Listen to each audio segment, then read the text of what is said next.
नमस्कार दोस्तों, मेरा नाम है Ashish Rathore. Indian rail dynamics channel में आपका स्वागत है। अगर आज आप मेरे चैनल पर नए आए हैं, कंटेंट पसंद आया, अपने दोस्तों के साथ शेयर करना और चैनल को सब्सक्राइब करना मत भूलिएगा। आज मैं बात करने जा रहा हूं हमारे वंदे भारत एक्सप्रेस के प्लेटफॉर्म पर बनाई जाने वाली एक ई कॉमर्स ट्रेन के बारे में। दोस्तों, इसके बारे में मैं आपको बहुत पहले ही बता चुका था। जब वंदे भारत एक्सप्रेस की कामयाबी देखकर भारतीय रेलवे ने ये फैसला किया था कि वो लोग ई कॉमर्स ट्रेन लेकर आएंगे जो कि इसके प्लेटफॉर्म पर बेस्ड होगी, बहुत ज्यादा आधुनिक ट्रेन होगी, अच्छी सर्विस प्रोवाइड करेगी और ई कॉमर्स मार्केट में बहुत बड़ा मार्केट गेन भी करके देगी भारतीय रेलवे को। तो ऐसे में इस ट्रेन का पहला प्रोटोटाइप 2022 के एंड में आने वाला था, लेकिन वो आया नहीं। मिड 2023 में भी इसकी कोई खबर नहीं है अभी। यही कारण है जब वंदे भारत एक्सप्रेस जो कि देहरादून से ANVT के बीच में लॉन्च हुई, इसमें मुझे इनॉग्रल जर्नी करने का मौका मिला। ऐसे में हमारे देश के रेल मंत्री अश्विनी वैष्णव जी भी इसमें सफर कर रहे थे। इस बीच उन्होंने हम सभी यूट्यूबर्स को बुलाया और हमारे सवाल भी लिए और अच्छे से जवाब भी दिए।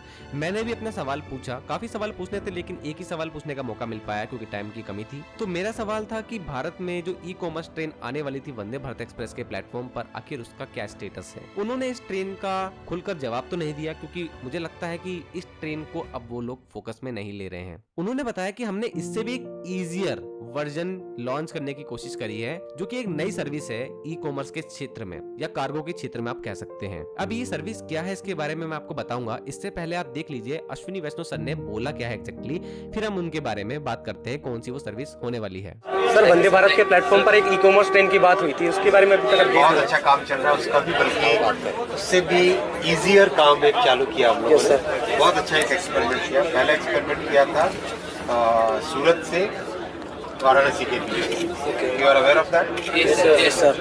पूरी की पूरी मतलब पहले एक कोच के अंदर मॉडिफिकेशन किया। Yes sir. क्या मॉडिफिकेशन किया?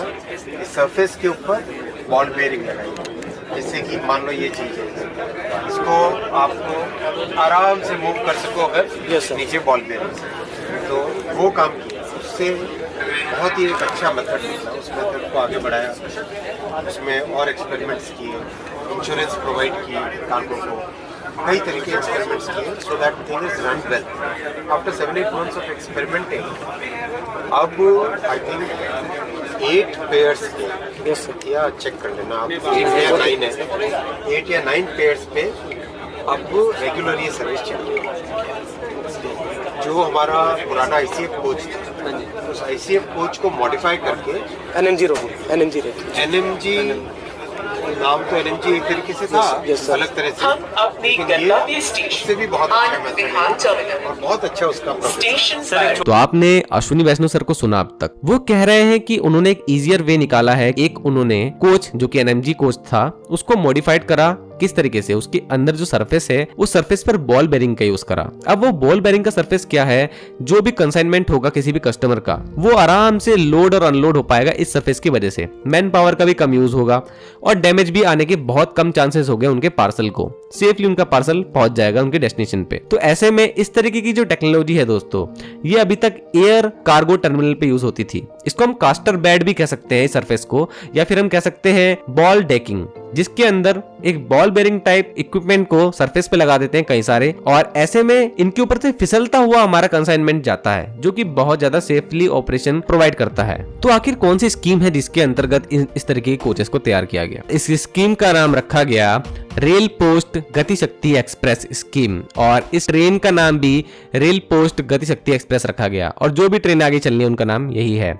अब यहाँ पर गति शक्ति का प्रयोग इसलिए किया गया है दोस्तों क्योंकि एक स्कीम और है जो कि PM गति शक्ति परियोजना के नाम से जानी जाती है। ये PM गति शक्ति जो स्कीम है, इसके अंतर्गत हम लॉजिस्टिक टर्मिनल्स भी बना रहे हैं जो कि मल्टी मॉडल लॉजिस्टिक टर्मिनल्स हैं। इनके बारे में भी आपको मैं समय समय पर जानकारी देता रहता हूँ। वर्ष 2022-23 का जो बजट आया था उसमें एक बात कही गई थी कि बहुत जल्द इंडिया पोस्ट के साथ में रेलवे मिल करके इस तरीके की सर्विस जो कि डोर स्टेप पिकअप और डोर स्टेप डिलीवरी करने जा रहा है। और उसके 2 महीने बाद ही 31 मार्च 2022 को इंडिया पोस्ट और वेस्टर्न रेलवे आपस में साथ आते हैं और उनके बीच में कोलैबोरेशन होता है और वो लोग एक सर्विस शुरू करते हैं। इस सर्विस के तहत train number 19045 Tapti Ganga express जो कि सूरत से छपरा के बीच में चलती है, उस ट्रेन में एक मॉडिफाइड पार्सल वैन लगाई जाती है। ये एक अकेला कोच होता है। एक पायलट प्रोजेक्ट के तहत ये एक ट्रायल ही था कि देखना चाहता था रेलवे की उनका ये कोच कामयाब होता है कि नहीं। इंडिया पोस्ट ने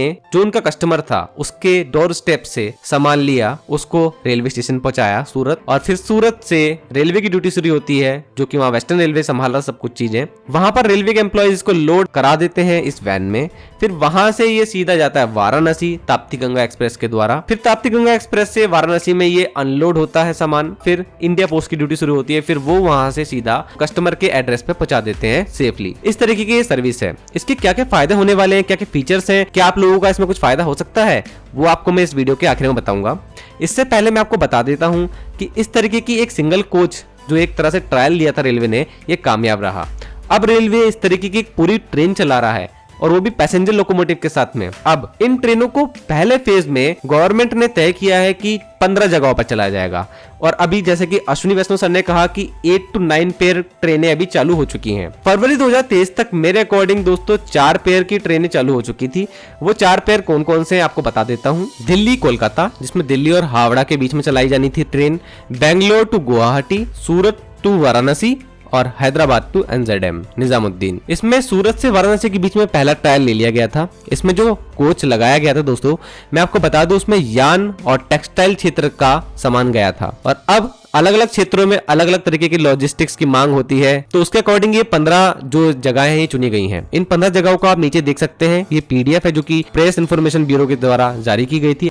तो 15 में से जो पहली सर्विस है वो है वाराणसी और सूरत के बीच में। इसमें स्टॉपेज वगैरह भी बता रखे हैं, पीआईबी की जो ये मैंने पीडीएफ खोल रखी है। सेकंड सर्विस है वो सूरत के कानपुर, लखनऊ, गोरखपुर इनके बीच में चालू होने वाली थी। उसके बाद अगली थर्ड सर्विस जो है वो बेंगलोर के मेलपाक्कम से दिल्ली एरिया के बीच में चालू होनी थी। फोर्थ सर्विस है दिल्ली के ओखला से गुवाहाटी के बीच में वाया कानपुर लखनऊ होते हुए। फिफ्थ सर्विस है रेनीगुंटा से निजामुद्दीन के बीच में, ये भी ओखला से ही शुरू होनी थी। सिक्स्थ सर्विस है सिकंदराबाद से गुंटूर, फिर उसके बाद राजमहमंडरी से हावड़ा गुवाहाटी तक। सेवन सर्विस है अहमदाबाद से उधना हावड़ा गुवाहाटी तक। एट्थ सर्विस है मुंबई के वसाई बोईसर से वापी अंबरगांव एरिया से साहनेवाल तक। नाइन्थ सर्विस है चेन्नई के विजयवाड़ा से ताडेपल्लीगुडेम से हावड़ा और गुवाहाटी तक। 10वां है दिल्ली एरिया से हावड़ा तक। 11वां है हावड़ा से गुवाहाटी। 12वां है मदुरई, दिंडुगुल, त्रिची, विजयवाड़ा, हावड़ा। 13th है एर्नाकुलम, कोयम्बटूर, तिरुपुर, एरोड और सेलम हावड़ा के बीच में। 14th है भिवंडी से बोईसर, वापी, अंबरगांव, उधना और हावड़ा और गुवाहाटी के बीच में। 15th है बेंगलोर के मेलपक्कम, रेनीगुंटा, गुंटूर के बीच में, विजयवाड़ा, हावड़ा और गुवाहाटी के बीच में। तो इसमें से कुछ सर्विसेज आप चालू हो चुकी हैं और बहुत जल्दी और भी चालू हो जाएंगी, तो टोटल 15 चालू होने वाली है। तो कुछ इस तरीके से है दोस्तों। अगर आप लोगों के आसपास ये पड़ता है तो आप लोग देख लीजिएगा, आपके अकॉर्डिंग आप लोग अगर सर्विस फायदा उठाना चाहते हैं। जल्दी से आप लोगों को बता देता हूं इसका फायदा क्या होने जा रहा है दोस्तों। साइलेंट फीचर इसके ऐसे हैं। डोर स्टेप पिकअप और डोर स्टेप डिलीवरी की सर्विस है। इससे अच्छी सर्विस और क्या होगी। जहां का एड्रेस आप देंगे वहीं पर सामान पहुंचाया जाएगा और वहां से सामान ले जाया भी जाएगा। अगला है flexibility of quantum of load, मतलब कि आप लोग, ऐसा नहीं है कि ज्यादा लोड वाले इंसान के लिए ये सर्विस बनी हुई है। आप 100 किलोग्राम तक के मिनिमम लोड तक को भी इसमें बुक करा सकते हैं वाया इंडिया पोस्ट, और इंडिया पोस्ट फिर आगे रेलवे के साथ में टाइप जैसा उनका है उसके अकॉर्डिंग आपका सामान पहुंचा देगी। टाइम टेबल सर्विस है, मतलब इसमें ऐसा नहीं है कि मालगाड़ी जैसे होती है ना कि बहुत दिनों तक चली रही है और कई जगहों पे लेट भी हो रही है, कोई टाइम टेबल नहीं है, लेकिन इसमें टाइम टेबल है। ये एक इंटीग्रेटेड ट्रेन है अलग से, जो कि आपके टाइम पर सामान को पहुंचाने में आपकी हेल्प करेगी। फोर्थ है ट्रांसमिशन, बहुत ज्यादा सेफ है क्योंकि इंडियन रेलवे का इसमें साथ है। न्यू मॉडिफाइड कोचेस का यूज किया गया है, आपके सामान को कोई भी तकलीफ नहीं होने वाली है through out the journey. Fifth है इंश्योरेंस, जैसे कि वीडियो में रेलवे मंत्री जी भी कह रहे हैं कि इंश्योरेंस प्रोवाइड करी जा रही है कस्टमर्स के सामान को, तो उनकी जो कार्गो होगा उसकी वैल्यू की 0.03% का प्रीमियम उनको देना है और उनका सामान इंश्योर हो जाएगा किसी भी तरीके के डैमेज से थ्रू आउट द जर्नी जो भी होता है। अगर कोई एक्सीडेंट हो जाता है तो ऐसे में भी उनका सामान अगर खराब हो गया तो उनको इंश्योरेंस के पैसे मिल जाएंगे। ये भी इंडिया पोस्ट के द्वारा ही करके दिया जाएगा। अफोर्डेबल टैरिफ है, 6 रुपए प्रति किलोग्राम का आपको भुगतान करना पड़ेगा इस सर्विस के लिए। ये सर्विस बहुत ज्यादा आसान है कस्टमर के लिए क्योंकि इंडिया पोस्ट ही इसमें सिंगल पॉइंट ऑफ कॉन्टेक्ट होने वाला है। इन्हीं के साथ आपको डील करनी है, रेलवे से आपको कोई डील नहीं करनी है। एर्थ है मोबाइल एप्लीकेशन, इंटरनेट का जमाना है, अगर आप लोग सामान दे रहे हैं तो आप लोगों को ट्रैक करने का भी पूरा अधिकार दिया जाएगा। आप लोग रियल टाइम स्टेटस देख सकते हैं और रियल टाइम ट्रैकिंग कर सकते हैं अपने सामान की मोबाइल एप्लीकेशन के जरिए, जो कि इंडिया पोस्ट द्वारा प्रोवाइड किया जाएगा। तो कुछ इस तरीके की फीचर्स थे दोस्तों, बहुत ज्यादा अच्छी सर्विस मेरे को ये लगी है। और आप लोगों का क्या कहना है, क्या रेलवे अब जो इस सेक्टर में फोकस कर रहा है, इस तरीके की ट्रेनें चला रहा है इंडिजिनियसली यहीं पे डेवलप करके, तो आप लोगों को ये सर्विस क्या बेनिफिशियल लगती है? और क्या आप में से कोई ऐसा ऐसा व्यक्ति है जो कि इस तरीके की सर्विस का फायदा उठा चुका है, अपना कोई भी सामान ट्रांसफर करवा चुका है। अगर आप लोग को जानकारी है और भी ज्यादा इस चीज के बारे में तो जरूर कमेंट सेक्शन में बताना। और वंदे भारत का कोई नया वर्जन आना चाहिए लॉजिस्टिक और ई कॉमर्स के क्षेत्र में, क्या वो जरूरी है या फिर यही सर्विस और ज्यादा बेहतर ढंग से अगर पूरे देश में प्रोवाइड करी जाए कोने कोने तक तो वो ज्यादा बेनिफिशियल रहेगा? तो जरूर कमेंट सेक्शन में बताना। आज के लिए इतना ही। वंदे मातरम, भारत माता की जय।